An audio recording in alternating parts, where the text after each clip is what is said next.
பெரிய பேருந்துகளை உள்ளே விடாமல் அங்கிருந்து ஆட்டோக்களில் மக்கள் பயணித்து வருகிறார்கள். அந்த ஆட்டோக்களில் எண்ணிக்கைகள் மிக குறைவாக ஏற்ற வேண்டும் என்று ஒரு சட்ட விதிமுறை இருந்தும், ஆனால் ஆட்டோக்கள் இன்றிருந்து அதிகப்படியான பயணிகளை ஏற்றிக்கொண்டு செல்வதால் அதிக விபத்துகள் ஏற்படுவதற்குண்டான வாய்ப்புகள் நிறைய இருக்கிறது.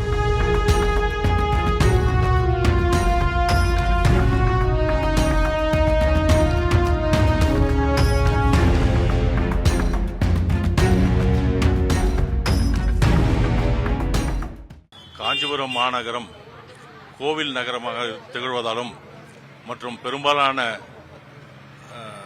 டூரிஸ்ட் பயணிகள் அதிகப்படியான மக்கள் காஞ்சிபுரம் நகரத்திற்குள் வருவதனால் ஆங்காங்கே பெரிய பேருந்துகளை உள்ளே விடாமல் அங்கிருந்து ஆட்டோக்களில் மக்கள் பயணித்து வருகிறார்கள். அந்த ஆட்டோக்களில் எண்ணிக்கைகள் மிக குறைவாக ஏற்ற வேண்டும் என்று ஒரு சட்ட விதிமுறை இருந்தும், ஆனால் ஆட்டோக்கள் இன்றிருந்து அதிகப்படியான பயணிகளை ஏற்றிக்கொண்டு செல்வதால் அதிக விபத்துகள் ஏற்படுவதற்குண்டான வாய்ப்புகள் நிறைய இருக்கிறது.